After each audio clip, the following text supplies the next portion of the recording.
there's a trans woman sitting in the audience. This is a true story. This was like a few weeks ago. I did 6 shows that weekend. This trans woman came to 4 of them. Calls herself Daphne. Man, this chick Daphne was in there cracking the fuck up at everything I said about everybody. It was amazing. She was laughing, and it was fun to watch her laugh. You could tell she was letting go with something that was heavy, and she'd throw her head back, and she'd smile with all her teeth. She was having a great time. And the more fun she had, I felt bad, because I knew I had some trans jokes to unload. And I thought to myself, maybe I shouldn't say these jokes because I don't want to like fuck her evening up. She's having so much fun. But then I thought to myself, well, if I can't say it in front of her, should I say this shit at all? So I let her rip. To my surprise, Daphne laughed harder at the trans jokes than anybody in the room. In fact, everybody in the room would look at her to make sure it was okay. And I got off stage, I was in the dressing room, I was like, man, this is a fucking weird show. I'm sitting in the dressing room by myself just trying to figure out, like, what the fuck just happened out there? Like, why is it that this one woman can't take any of these jokes and Daphne can take all of these jokes? So weird. And then I realized, Daphne used to be a man.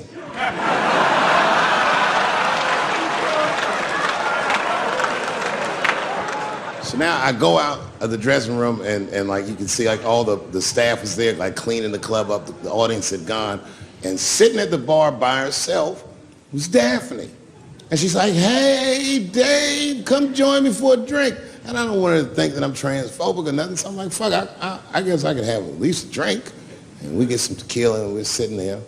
And she was fucking cool. Turns out that Daphne, she wants to be a comedian. She was asking me for advice and I told her advice and all that shit. And then she says to me, she says, boy, you sure do get a bad rap for your trans jokes. I said, Daphne, thank you, but you don't have to say that. I hope I didn't offend you. She goes, no. She said, in fact, I read about you in the New York Times. I said, you did? She said, yeah. She said, I thought it was interesting that they blamed you for R. Kelly. They said you normalized him for telling jokes about him. I go, yeah, they said that. She goes, I wonder why they never said that you normalized transgenders by telling jokes about us. And I'd never thought about that. It never occurred to me. And we started making out. And then like, I reached up just to see what it felt like. I was like, what? And it felt like pussy, did it? It was just like. What you gonna do if Trump get reelected? What am I gonna do if Trump gets reelected? Probably get a significant tax break.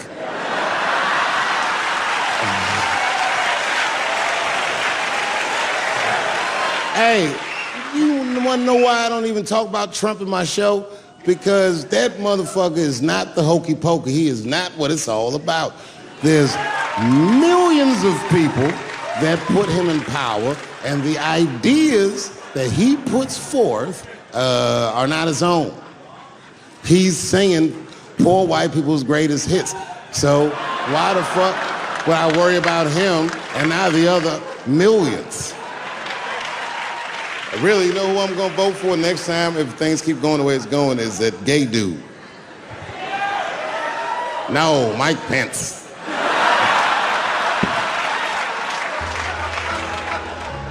Now this is the same club, the Punchline. This is 15 years ago, and I had just gotten back from my infamous South Africa trip. And I came to the Punchline just to cheer myself up. It's a safe place where I could tell some jokes. And I find out that this comedian I know, Chris Tucker, who's in all those Rush Hour movies, I find out that Chris is in San Francisco too at some charity event.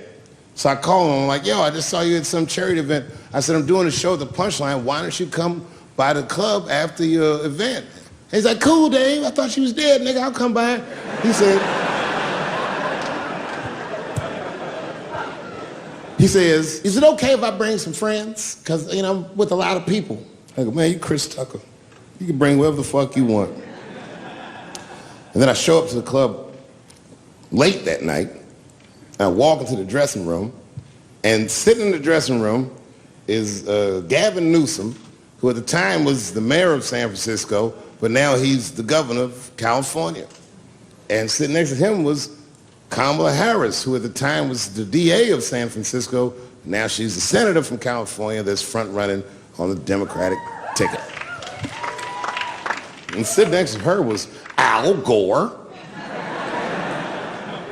It's fucking weird. And sitting next to Al Gore was the guys from Google, Sergey, and I don't know how to say these. All right. And it was Chris Tucker and Ben Jealous, who at the time was the president of the NAACP, who was all just at this big charity dinner, and Paul Mooney was drinking scotch. And we all was just in there. And, you know, at first I was a little uncomfortable when we started talking, and we all got along really well.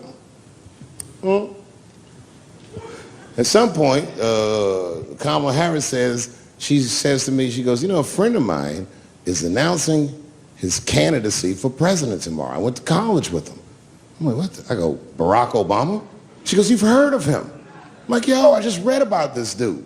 And she goes, yo, yeah, blah, blah, blah, we talking. She goes, you know what? She says, let's call him on the phone. I said, what the fuck? And she picks the phone up and she dials and she's listening like this. And she goes, this is voicemail. And she gives me the phone. She goes, leave him a message. You know, I didn't know what to say. I just said what you say to any black dude that's running for president. You know, stay low, running a zigzag pattern, this kind of shit.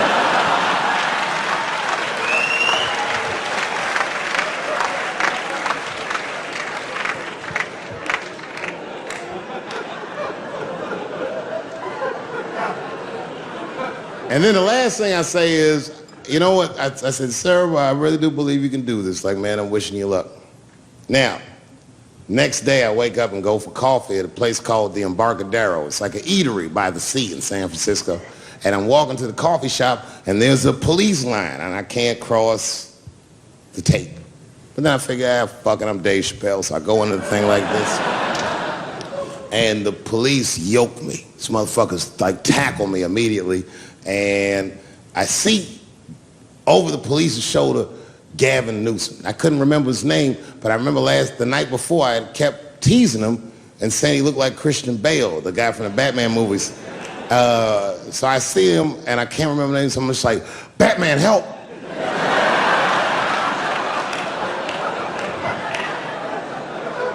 And he stops, he's like, Dave? And then the police see that the mayor knows me, so they're all like, oh, sorry about that.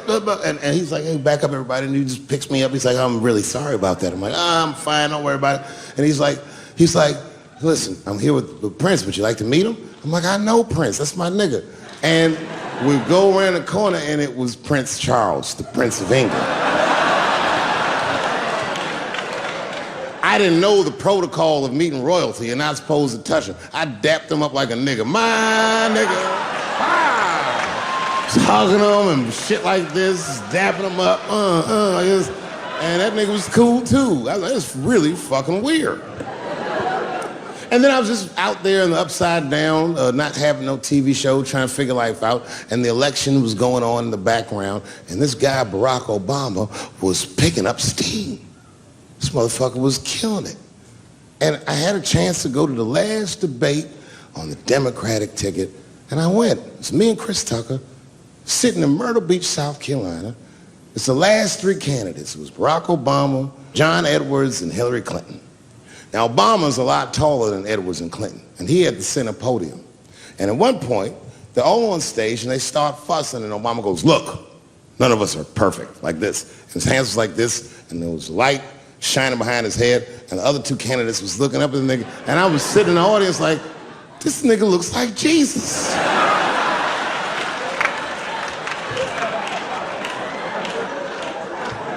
And I realized in that moment that I was looking at the next president of the United States. I was certain of it. I couldn't explain it, but I knew what I was seeing. And I got really excited. And I'm not that kind of guy. I said, I gotta meet this motherfucker. So I stayed. They were all on stage doing interviews, and I just waited. I was waiting and waiting, and then John Edwards was done with his interviews first, because everybody knew he wasn't going to win. And I see John Edwards, and I said, hey, Senator Edwards, I just want to say hi. And that motherfucker looked at me like, I'm like, fuck you, nigga, you gonna lose anyway. And then he left, and then Hillary Clinton just walked by me in one of them Steve Harvey suits.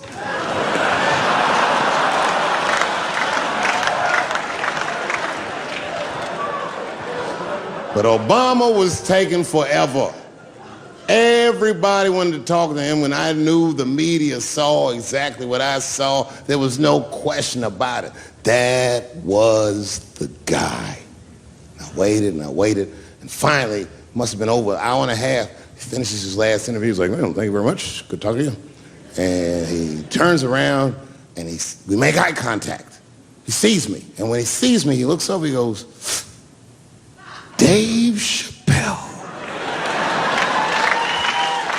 And Obama did me the same way I did Prince Charles. He dapped me up, and he like bro hugged me, and he pulled me in, and I'll never forget this. He said in my ear, I got your message.